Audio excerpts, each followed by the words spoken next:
चलिए क्वेश्चन से स्टार्ट करते हैं। सबसे पहले ये वाला क्वेश्चन एक बार कॉम्पिटिशन में आया हुआ है कि if a plus B X upon a minus B X is equal to b plus C X upon b minus C X is equal to c plus D X upon c minus D x.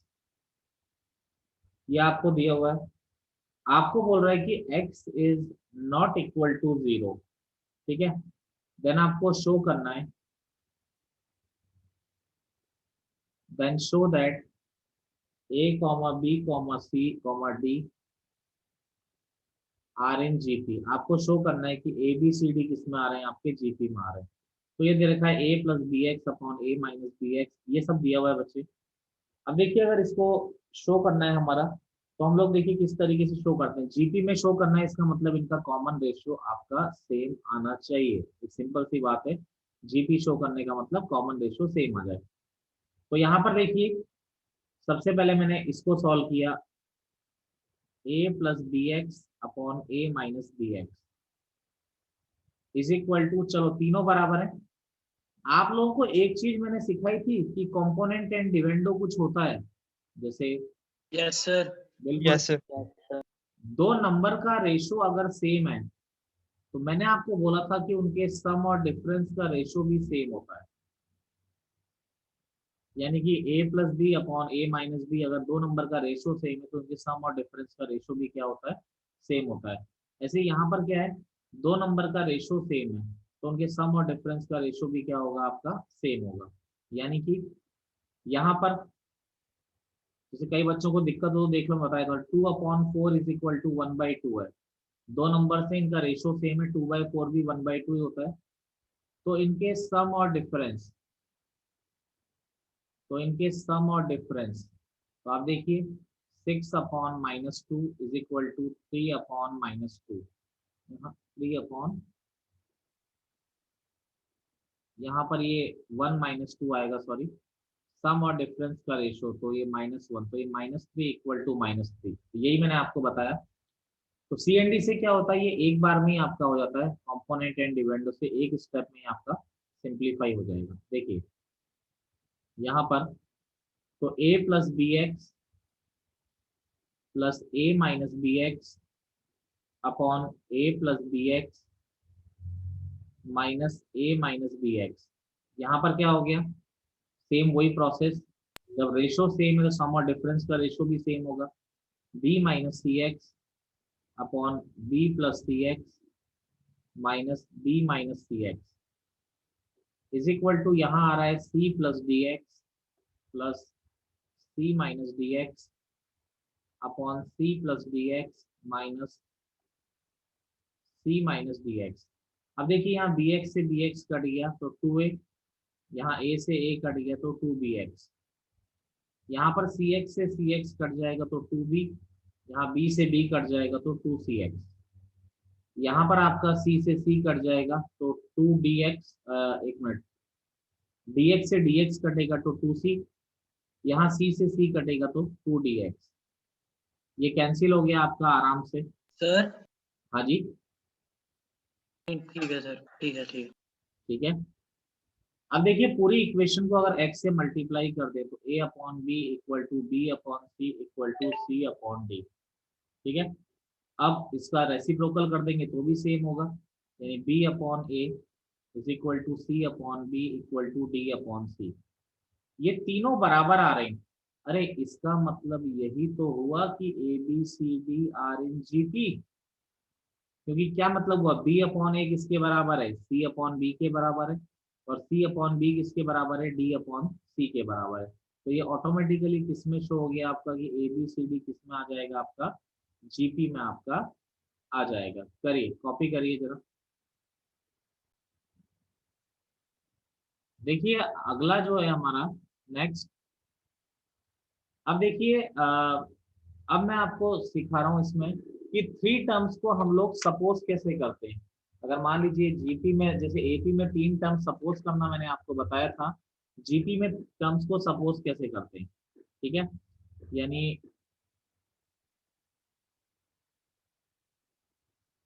Supposition of terms in GP. GP में terms को suppose कैसे करना है? Normally हम लोग GP में जानते हैं कि टर्म्स कैसे लेते हैं हम, ए आर स्क्वायर ए आर क्यूब, इस तरह से जीपी में टर्म्स लेते हैं।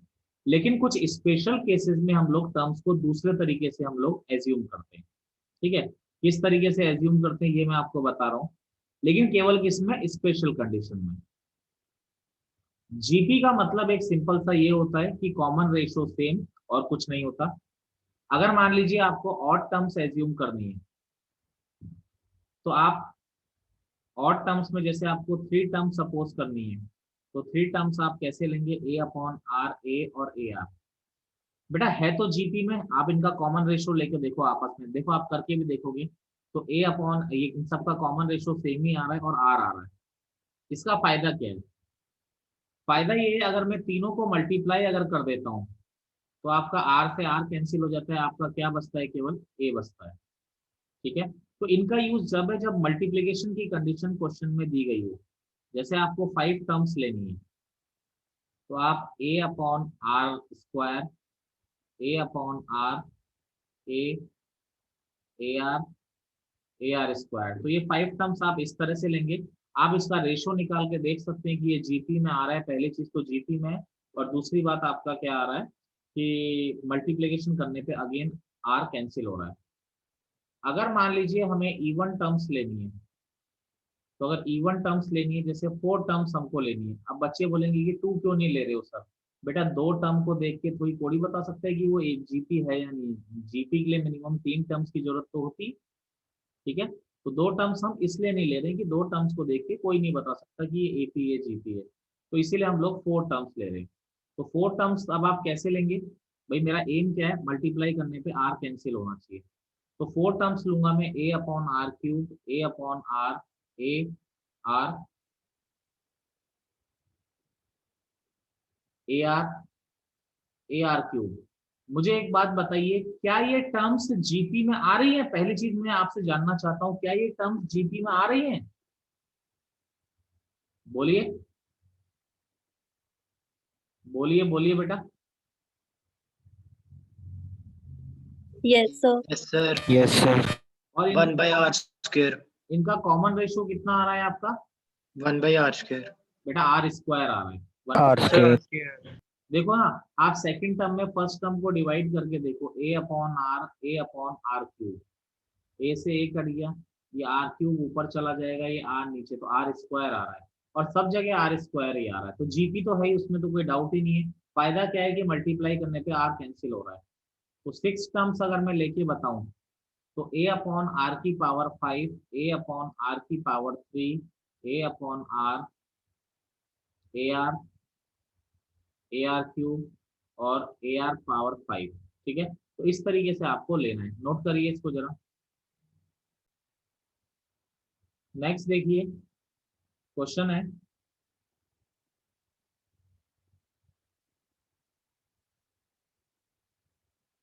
if the product of three numbers in GP is 216, देखिए प्रोडक्ट पे कंडीशन दे रखी है, and their sum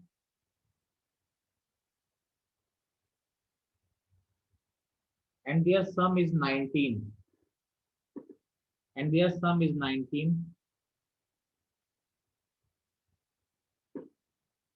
then find the numbers।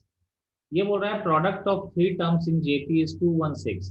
तो मान लीजिए बच्चा, टर्म्स मैंने मान लिया ए अपॉन आर, ए और ए आर।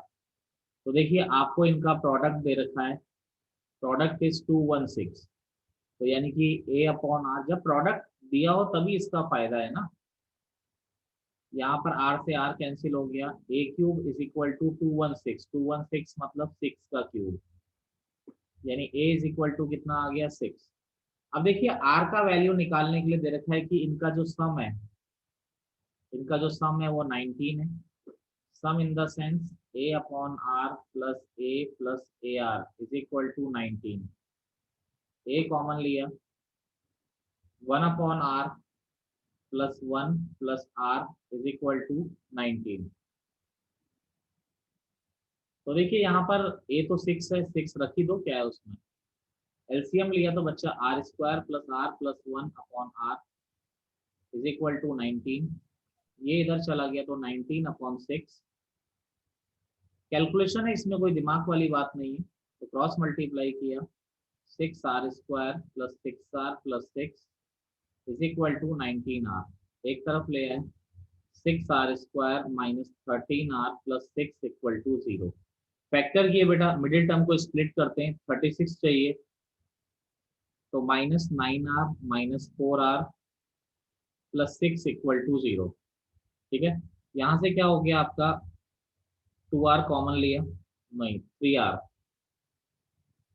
यहाँ से हमने 3r कॉमन लिया तो 2r माइनस 3 माइनस 2 कॉमन लिया, 2r minus 3 equal to 0। 3r minus 2, 2r minus 3 equal to 0।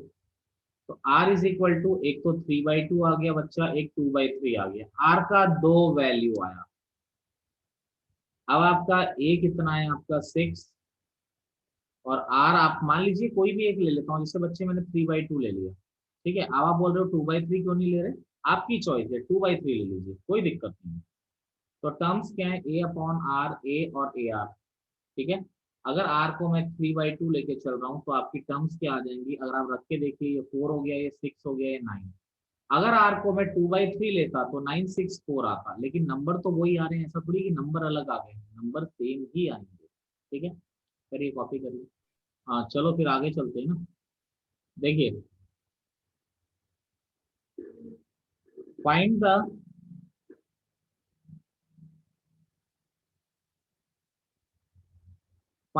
three numbers in GP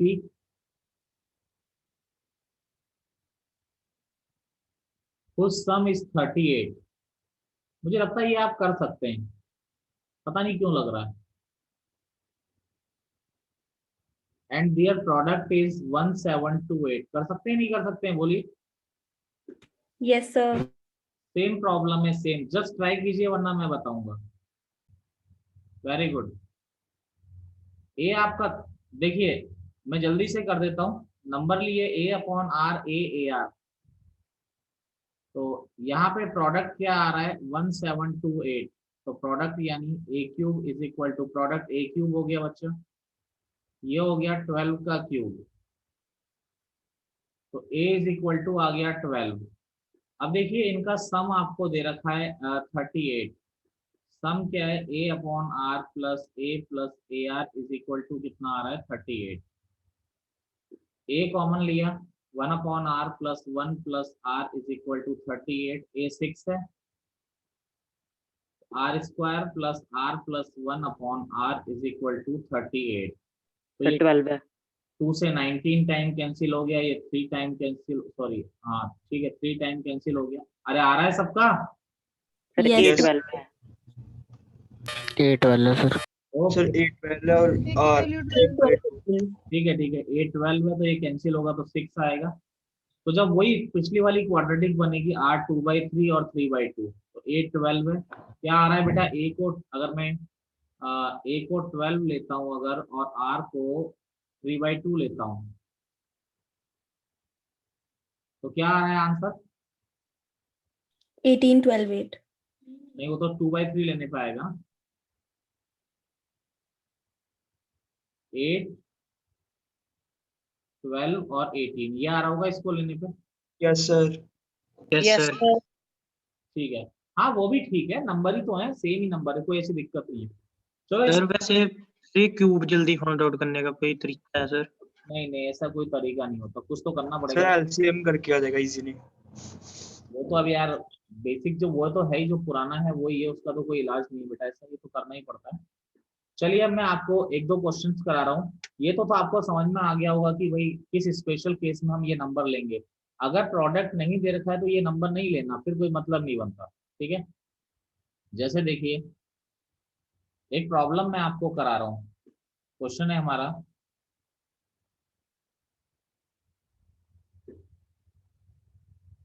the sum of three numbers, the sum of three numbers in GP is 21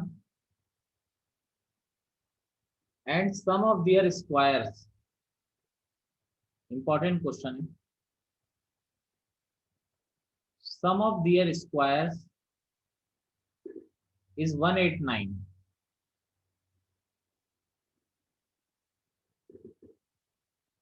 is 189. ठीक है, आपसे बोल रहा है अब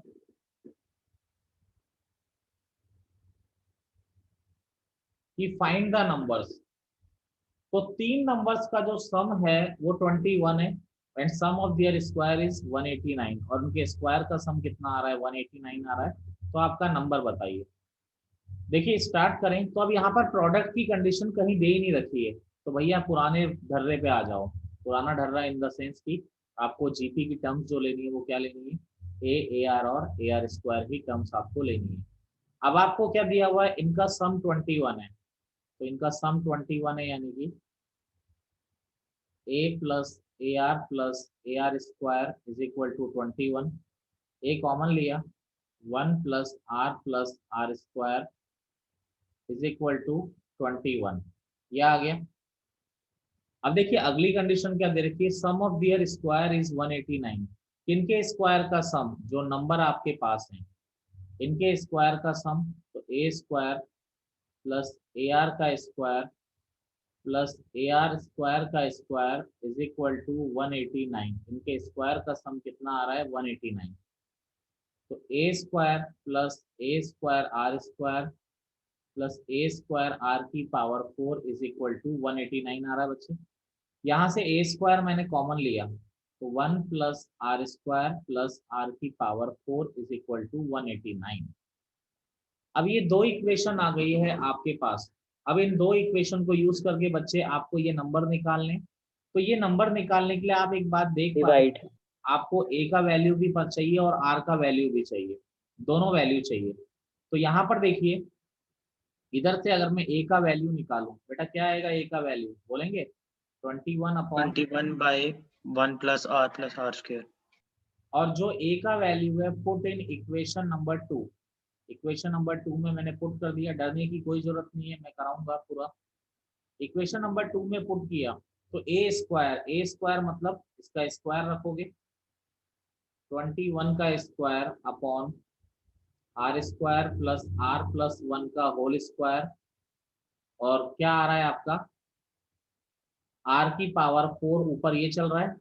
भैया जी यहाँ कोई दिक्कत आ रही है तो बता दीजिए, किसी को दिक्कत है? No sir. No sir. ये इनसे 9 टाइम कैंसिल हो गया सीधा सीधा। अब एक टर्म होती है बेटा, मैं आपको अलग से बता रहा हूँ, इसको जिंदगी भर याद रखिएगा, ऐसा नहीं अभी के लिए। मैथ्स में 12th में भी कभी ऐसा अगर आता है R4 प्लस, यही हमारी चिंता के लिए ऊपर जो R4 plus R square plus 1 आ रहा है, यही हमारी चिंता है। इसको सिंप्लीफाई करने का एक सिंपल सा तरीका मैं आपको बता रहा हूँ। हमेशा यहाँ पर प्लस का आर स्क्वायर आ रहा है, प्लस के आर स्क्वायर को मैंने 2r square minus are square लिख दिया, कोई दिक्कत तो नहीं है? प्लस के आर स्क्वायर को ऐसा लिख दिया, अरे नो सर। बाकी प्लस का 1 बच रहा है। अब देखो ये जो पहली 3 टर्म्स आ रही है वो क्या आ रहा है, आर स्क्वायर प्लस 1 का होल स्क्वायर, ऐसा आ रहा है। अरे ठीक है, यस सर। अब देखो एक फॉर्मूला लग रहा है, शायद मैं भूल रहा हूँ, आप लोगों को याद होगा, कौन सा फॉर्मूला लग रहा है बोलोगे जरा? ए स्क्वायर माइनस का बी माइनस बी स्क्वायर। तो A square minus B square यानी ए प्लस बी और ए माइनस बी। हमेशा याद रखिए जब भी ऐसा आएगा इसको ऐसा लिख देना है। ये टर्म आपको पूरे 11th पूरे 12th के लिए मैंने आज बताइए, बाकी जहां आता रहेगा दोबारा तो बता ही देंगे। अब यहाँ पर देखिए ये बच रहा है 21, ये स्टेप चल रही थी हमारी, ये बच रहा है 21। अब अंदर R4 plus R square plus 1 को ये रख रहा हूं मैं, क्या रख रहा हूँ, r square plus are plus 1, r square minus r plus 1 upon नीचे क्या आ रहा है आर स्क्वायर प्लस 1 का whole square is equal to 9। ये इससे ये कैंसिल हो गया। अब 3 से बेटा ये कैंसिल हो रहा है 3 टाइम, ये कितने टाइम कैंसिल हो रहा है 7 टाइम। अब देखिए क्या बच रहा है 7 into r square minus r plus 1 upon are square plus 1 equal to 3। ये 7r² minus 7r plus 7, 3r² plus 3r plus का 3। तो देखिए 3r² इधर आया तो आपका क्या हो गया 4r², ये इधर आया तो क्या हो गया माइनस 10r, ये इधर आया तो बच्चे 4 हो गया। ठीक है, अब देखिए 2 कॉमन आ गए फिर कैंसिल हो गए, 2r² माइनस 5r प्लस 2 बचा, फैक्टर हो रहा है सीधा सीधा ना। अब ऐसा कुछ टेंशन वाला काम नहीं है, बस वो थोड़ा सा वही टेंशन वाला काम था। तो यहाँ से 2r कॉमन लिया, r माइनस 2 माइनस 1 कॉमन लिया, r माइनस 2।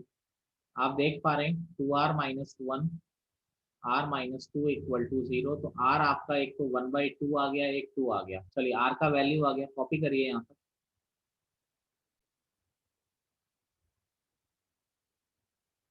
देखिए अब थोड़ा क्वेश्चन में ट्विस्ट करें।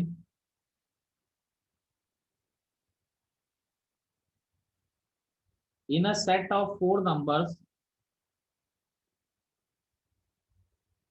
द फर्स्ट 3, देखो थोड़ा चेंज कर रहा हूं मैं क्वेश्चन में।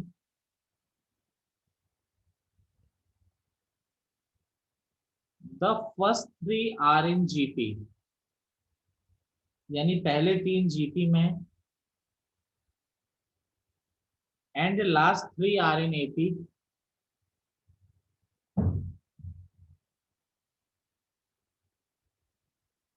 And last 3 are in AP with a common difference of 6, with a common difference of 6, if the first number, if the first number is same as the fourth, समझिएगा, first number is same as the fourth, देखो कितनी कलाकारी लगाया है। Find the 4 numbers,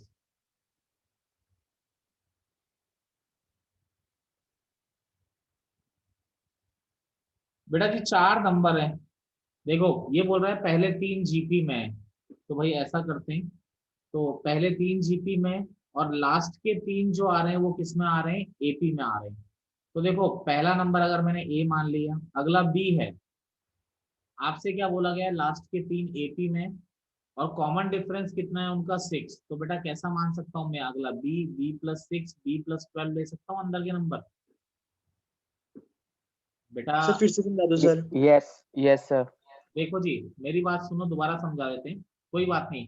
3 number अगर AP में होते हैं तो आप कैसे लिखते हो उसको, ए प्लस डी, ए प्लस 2 डी लिखते हो। Yes sir.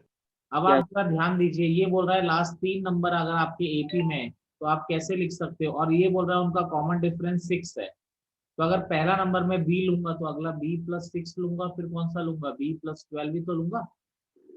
Yes yes sir. Yes sir. अरे बोलो जी। प्लस 12 एक इक्वल भी होगा ना। Yes, sir. अब देखिए आपसे क्या बोला जा रहा है कि फर्स्ट नंबर फोर्थ के बराबर है, क्वेश्चन में लिखा हुआ है first number is same as the a fourth. Equals b plus 12। बिल्कुल, पहली इक्वेशन पता है a is equal to b plus 12, ये हमको पता है। अब एक और चीज आपको दे रखी है, क्या दे रखा है कि पहले 3 जो हैं वो जीपी में है। जीपी में, फर्स्ट 3 यानी ए बी और b plus 6 are in GP. भैया जी 3 नंबर अगर जीपी में होते हैं तो वैसे भी याद रखिए क्या होता है, बीच वाले का square equal b square equals AC. AC। क्या आप लोग कंफर्म है, सबको पता है ना ये, अगर 3 नंबर जीपी में यस होते हैं। सर पता। तानिया पता है, यस सर पता। तो बीच वाले का square is equal to first into third. देखो जी ए का वैल्यू आपको पता है कि ए का value b plus 12। B plus 12, थोड़ा सा बस ध्यान रखिए आंसर आ जाता है। तो यहाँ पर देखिए बी स्क्वायर इक्वल टू ये b square plus 12b plus 6b plus 12 into 6 कितना होता है 72। ये कैंसिल हो गया, तो 12 और ये हो गया 18b is equal to minus 72। तो b इज इक्वल टू कितना आ गया मेरा 4 -4। माइनस 4। अब देखिए b माइनस 4 आ गया तो a तो वैसे ही पता पड़ गया, क्यों a आपका क्या है b 8। 12 है। 8 आ जाएगा। बिल्कुल सही, ए आपका 8 आ गया, ए 8 आ गया, बी -4 आ गया। नंबर तो आपको पता पड़ ही जाएंगे, ए बी +6 B+12। तो ए 8 है, बी आपका -4 है, B+6 आपका 2 है। अरे जी सही है, B+12 कितना आ गया आपका 8। ये आपके क्या हो गए, नंबर हो गए। एनी प्रॉब्लम किसी को? No, sir. करिए, कॉपी करिए। बस इसमें यही सेलेक्ट करना था कि किस तरह से टर्म्स। नेक्स्ट टॉपिक है हमारा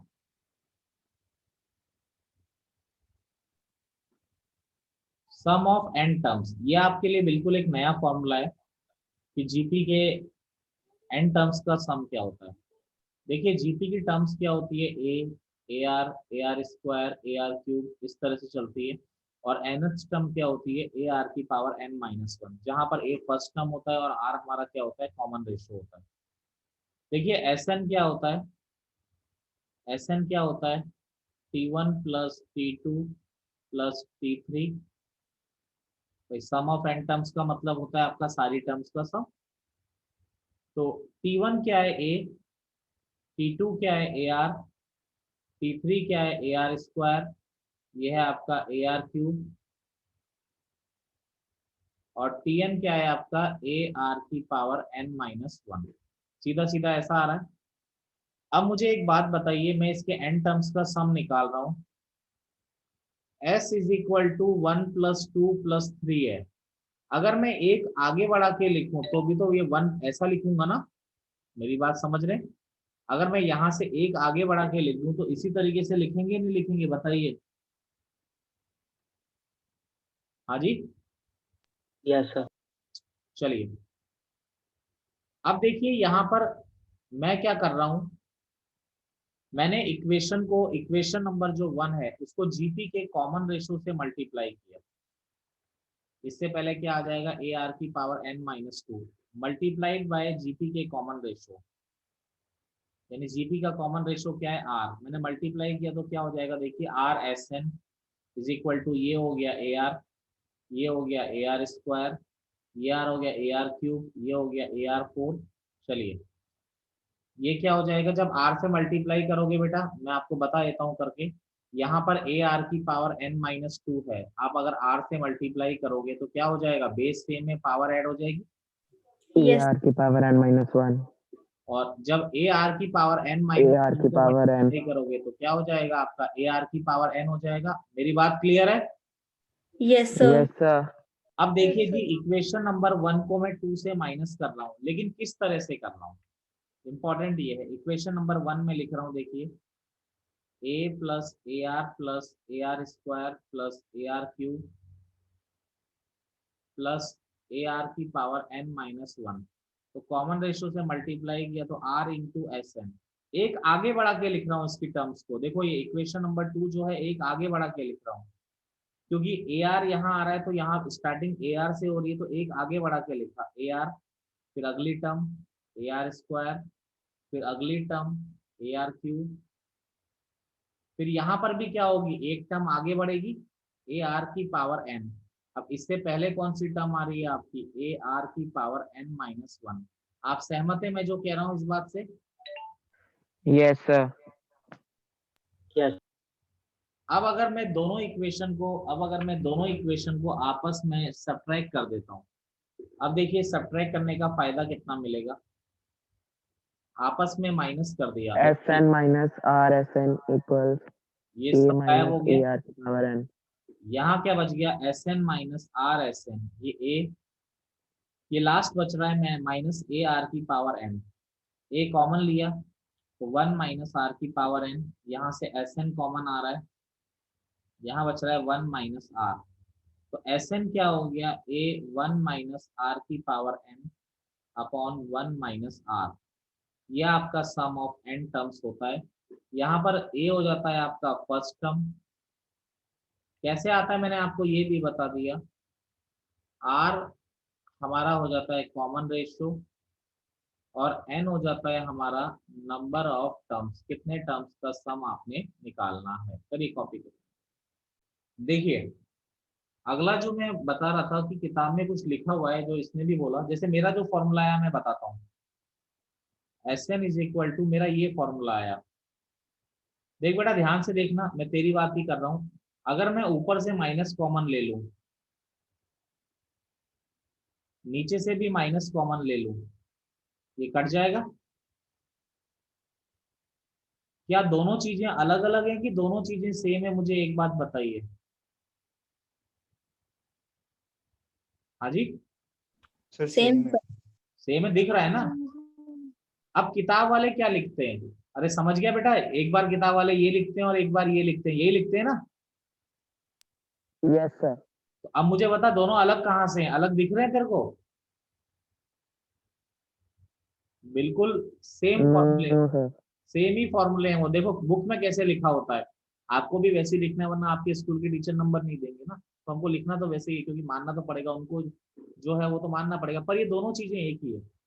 देखिए किताब वाले क्या लिखते हैं कि कॉमन रेशो अगर, यानी कॉमन रेशो अगर माइनस इंफिनिटी से -1 या फिर 1 से बड़ा है, यानी कहने का मतलब 1 से बड़ा है या फिर -1 से छोटा है, तो आप ये वाला फॉर्मूला लगाइए, यानी AR⁻n - 1 अपॉन R-1 लगाइए।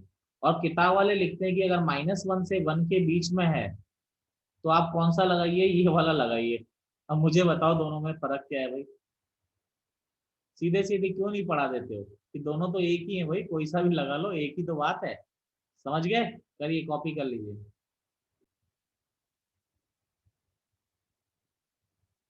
देखिए